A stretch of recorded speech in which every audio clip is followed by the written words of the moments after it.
ハイエナ氏。この動画はファイナルファンタジー14のジョブいっぱいある、何しようって目移りしている人に運命のジョブを見つけてもらうための紹介動画です。そもそもまだ14始めるか迷ってるっていう状態の人はこっち、始めはしたけどちんぷんかんぷんでジョブ選び以前だわって人はこっちのスタートアップ動画をご覧ください。ジョブシステムをおさらいした後、各ジョブの紹介に移ります。早速本編どうぞ。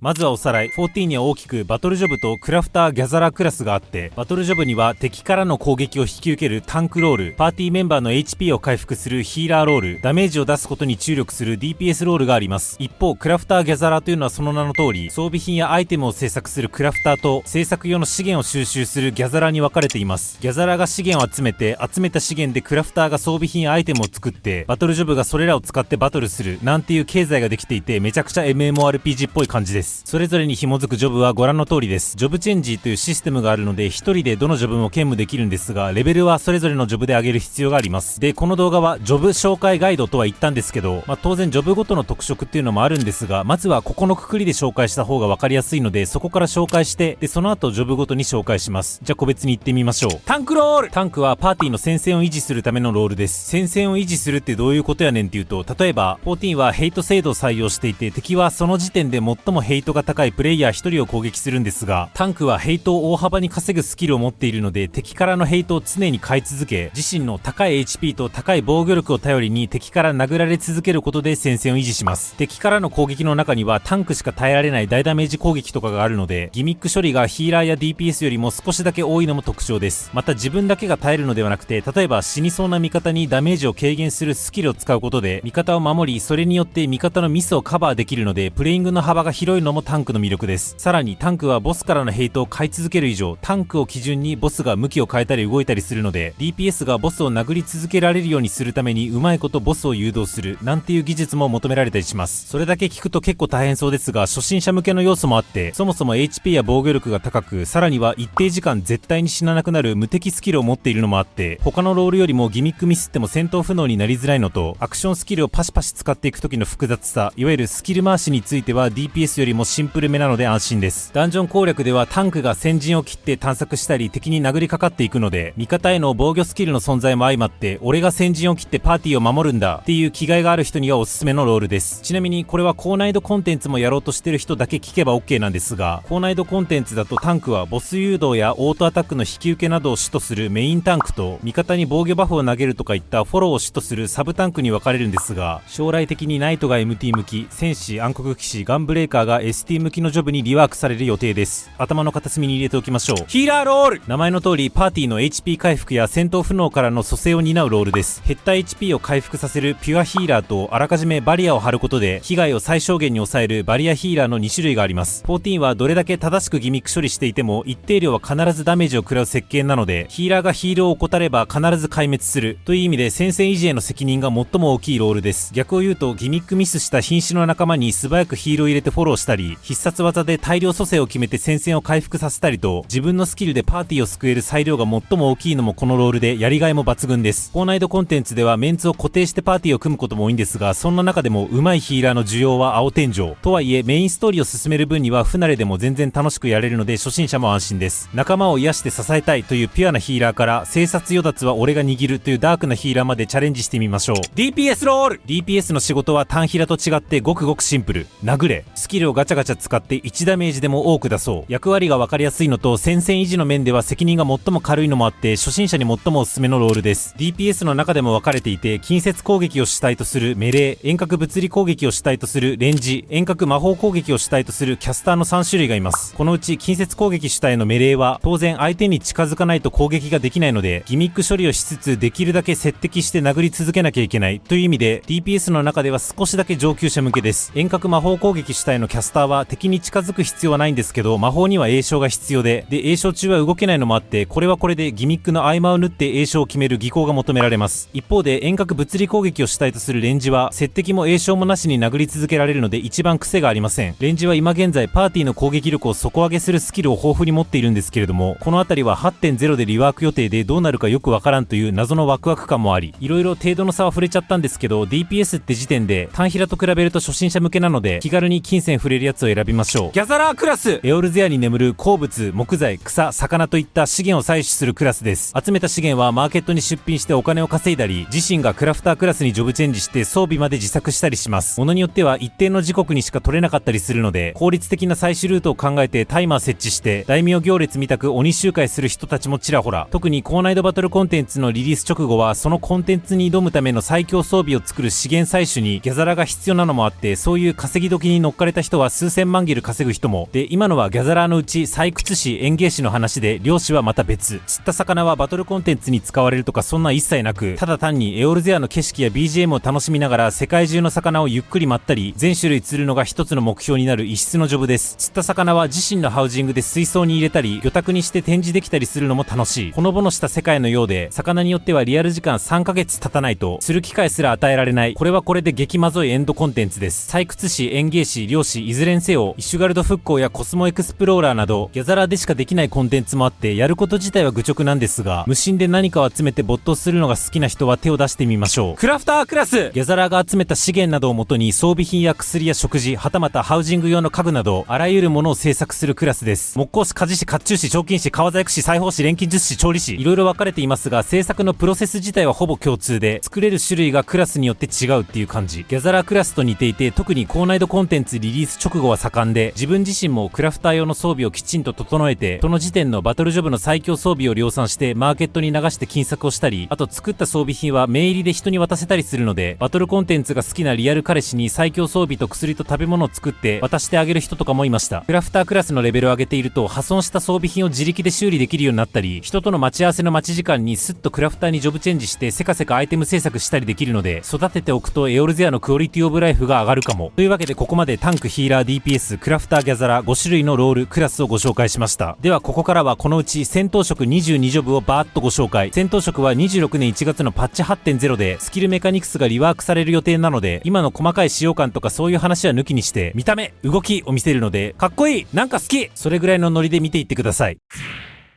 ナイト、忠誠を誓う王家を守るため、大盾と騎士剣を手に戦いに身を投じる。剣術だけではなく護身術にも長けた主君を守る鉄壁の守護者。FF のナイトらしくパーティーへの攻撃を肩代わりするカバウや、一定時間全ての攻撃を完全無効化するインビンシブルはタンクの中でも唯一無二。大技を戦闘で食らいながら後ろの味方を守れるパッセージオブアームズや、ド直球の騎士鎧の衣装が何よりかっこいい。王道騎士道正統派、そんなんが好きならナイトやれ。暗黒騎士、見捨てられたものを守り果たされぬ正義をなすためなら禁忌を厭わない騎士。権力の象徴である盾を持たず己神を盾とし、己の内に闇を飼いならす者、つまりザ中二病。エーシング弦で影を呼び出して一緒に戦うスタイルは暗黒騎士ならでは。パワータイプかと思えば意外とサポート性能も高くて分厚いバリアを張って、それをあえて割らせることで高火力の攻撃を繰り出すブラックナイトはタンクの中でも随一の強力スキル。ちなみにジョブクエストの評判も全ジョブ最高。ストーリーも中二病も楽しもう。戦士、人が生まれ持つ闘争本能を目覚めさせ、大ぶりの旋風を手にして銃声むき出しで戦う DPS と見せかけてタンクの中では最も防御力が低い代わりに殴れば殴るほど自分の HP が回復する原初の血気をはじめとした HP 回復スキルを豊富に持ってるので、なんと戦士一人でもダンジョン攻略できちゃうぞ。4分に1回も使える無敵スキルホルムギャング、そのリキャストタイムはタンクロールの無敵スキルの中では最短。ボス戦1回につき戦士だけ2回無敵スキルが使えちゃうこと多数。ずるいぞ戦士。たくさん回復してたくさん無敵したい人は戦士をやれ。ガンブレイカー、特殊なシリンダーに魔力を込め引き金を引くことで一気に解放し、魔法的効果を発揮するガンブレード使い。ガンブレードを駆使した連続攻撃の気持ちよさもさることながら、特定の誰かを救うサポート能力がタンクの中でも随一で、中でも25秒ごとに打てる激強支援スキルハートオブコランダムは中毒性抜群。まあそんなこと言わずとも往年の FF ファンなら手出したくなりますよね。エンドオブハートもちろん打てます。ソイル、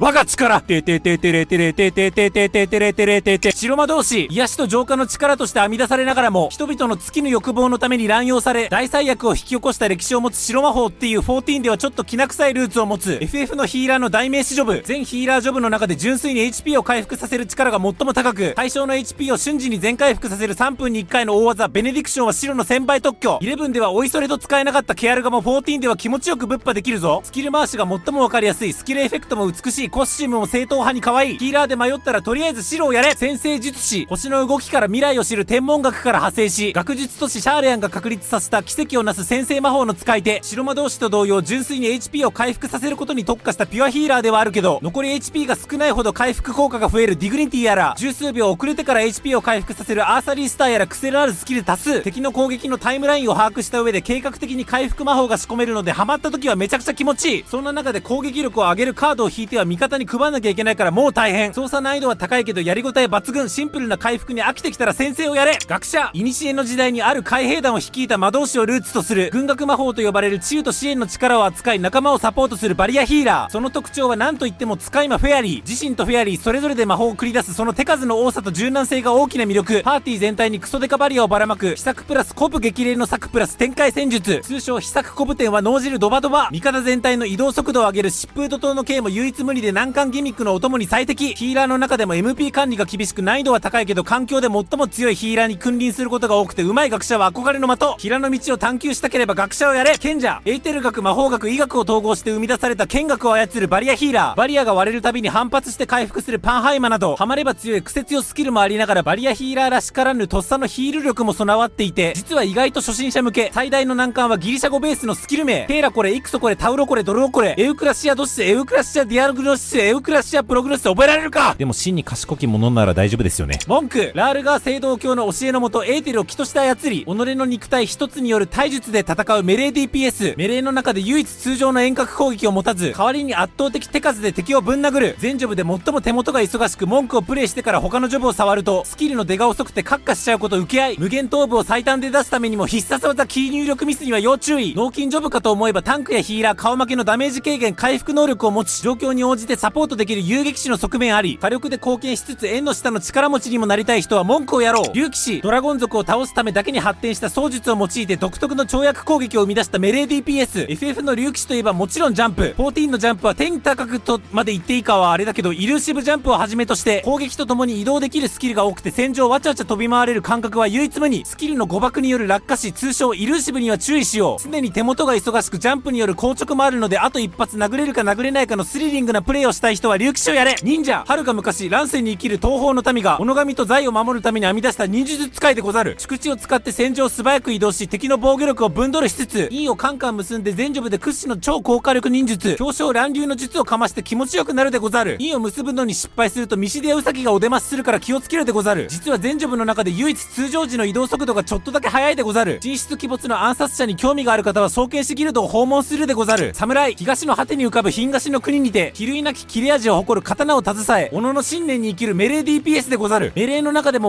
最も高い攻撃力を誇るいわゆるピュア DPS でござる。特筆すべきは神速の抜刀術による居合斬り。代名詞ともいえる乱れ節月下で圧倒的なダメージを叩き出し気持ちよくなれるのは武士の特権でござる。性能だけではなく和装が似合うのもこのジョブならではでござるな。忠義に生きる侍から柄の悪いチンピラ侍までお気に入りの格好で刀を振り回すでござる。リーパー、クリスタルを触媒に異界ボイドと交信し、自らの半身足り得る用意アバターと契約した魂の収穫者、そしてメレー DPS、シャドウオブデスによってデスデザインをつけ、さらにグラトニーでアバターを呼び出すとともに2スタックの処刑人を付与。大釜を使いエクスギャローズで敵の魂を刈り取る。つまりあなたが求めていた中二病がリーパーにあります。メレー DPS の中では初心者向けなので、日常生活が嫌になって魂を収穫したくなったらリーパーをやれ。バイパー、トラル大陸において強大な力を得た獣トラルビドラールを倒すべく、ヘビをヒントに二刀による連撃と二刀を連結させる型を編み出した二刀流使い。二刀流モードと合体剣モードを駆使して力をため、ひとたびソレイおろしを発動させようものならさあ大変。トレイの牙から始まる長くて目まぐるしいコンボをパシパシ決めて敵を切り刻もう。手元が忙しく上級者向けのように見せかけて近年実装されただけあって手軽さと爽快感を兼ね揃えているぞ。攻撃速度こそ思考、でも剣を握りたいって人はバイパーを選ぼう。銀融詩人、天井で弓を引き、時には恐怖心を払うため、時には勝利を祝うため、時には死した戦友を弔うため、地下を吟じるレンジ DPS。詩人の歌をきっかけに総攻撃を始めるのが常で、中でもパーティーメンバーの余ダメージを実質上げるバトルボイスはその効果音が聞こえるだけでパーティーメンバーのリアルテンションまで爆上がりする必殺技。自身で必死に殴らずとも歌を歌うだけでパーティーに貢献できるのもあって、レンジ DPS の中でも初心者におすすめ。ちなみにジョブを解放すると街中でガチで演奏できるようになるぞ。素敵な音色を聴衆に届けよう。飛行士、帝国から流入した魔導技術を独自に発展させ、兵器を用いてドラゴン族と戦う機構両兵。サポート役が多いレンジ DPS の中でもいかに自分の火力を伸ばすかに特化した異色のピュア DPS。様々な飛び道具を使ったモーションが特徴的で、ロボを呼ぶ回転のこぎり、火炎放射、でっかいドリル、機械異じるなら使いたいよねが勢揃い。スチームパンク風や警察官風など銃が似合うミラプリを探すのもまた醍醐味。近代技術を駆使して遠距離から敵を殲滅しよう。踊り子クリークタンツと呼ばれる部の部よ。見る者の魂を震わせる鼓舞の力を身につけたレンジ DPS。最大の特徴はダンスパートナーを定めて以降そのパートナーを永続的に強化するスキル。クローズドポジション、通称黒ポジ。踊り子がパーティーにいると誰に黒ポジつけてくれるんだと色めき立つこと受け合い、パーティーの HP を回復する癒しのワルツや被ダメージを軽減する守りのサンバなどサポート力に優れたレンジ DPS のまさに王道。鮮やかな衣装も多く戦場で華々しく舞いたい君は踊り子で踊り明かそうぜ。黒魔同士かつて世界を滅ぼす禁忌として歴史の闇に埋もれた破壊の力黒魔法を操る FF の魔導士のアイコン的存在。支援スキルなんて生優しいものは皆無。デンジョブの中でもトップクラスの火力をもとにファイジャだフレアだ往年の黒魔法を打ちまくれ。栄唱速度を上げる黒魔法を床に描いて戦うのもあっていかに固定放題として振る舞えるかが肝。瞬間移動系のスキルも多くて使い手の力量が強く出るのもこのジョブならでは。破壊の力を導くものとして灼熱の豪華で敵を焼き尽くそう。召喚士カーバンクル、イフリート、タイタン、ガルーダ、フェニックス、バハムート、これらかっこいい可愛い召喚獣たちを使い魔として刺激し戦う。こちらも FF 往年の人気ジョブ。召喚士の特徴は何といっても簡単なのにド派手。キャスターながら栄唱で動けない機会も少なくスキル回しも比較的シンプルなのに打てるスキルは地獄の勘やら大地の怒りやらド派手で見ていて楽しくもちろん強力。おまけに DPS としては数少ない蘇生スキル持ち。戦闘が苦手な人は召喚士で使い魔と共に戦おう。赤魔同士魔法都市マハの黒魔同士と古都アムダプールの白魔同士が手を取り合って体系化した赤魔法を操る。遠隔 DPS ながらも再現片手に切りかかりかと思えば回復、ダメージ軽減、はたまた蘇生まで何でもやってのける器用なジョブ。特筆すべきは連続魔から繰り出すパーティーメンバーの連続蘇生。ヒーラーにもできないこのゲート、パーティーに赤魔同士がいるかいないかでヒーラーの緊張感が大きく変わるぞ。ちなみに家なしマイソウルジョブ。殴りたいけどパーティーの窮地は救いたい。そんなわがままな君は赤をやれ。ピクトマンサー12賢者の一人にして流浪の画家リルムによって生み出された絵画魔法を操るキャスター DPS。絵の具に見立てた魔力を持ってモーグリやらハンマーやら雷やらをキャンバスに書き出しそれらを具現化して戦うぞ。キャスターとしては破格に便利な移動スキルスマッチやバリアスキルテンペラグラッサなど支援スキルも豊富ながら特色すべきは何といっても映え。他のジョブとは似ても似つかないスキルエフェクトや効果音で明るく楽しく敵をぶん殴ろう。絵心がない君もピクトマンサーなら安心だ。青魔同士トラル大陸に住む少数民族ワラ貴族に代々伝わる青魔法を用いたキャスター DPS。相手が放つ魔法や技をラーニングし自身の魔法や技として使用することができるぞ。分類上はキャスター DPS ながら120種類超の圧倒的な数の青魔法を引っ提げてタンクだろうがヒーラーだろうが DPS だろうが何でもござれ。リミテッドジョブという一部バトルコンテンツへの参加制限がかけられていることをいいことにストーリー上のボスの必殺技から往年の名青魔法ホワイトウィンド、禁断の即死スキル超振動などお祭りぶっ壊れスキルを連発できるのが気持ちいい。いつもの戦闘に飽きてきたそんなあなたはマスクかぶって青魔同士の沼に飛び込もう。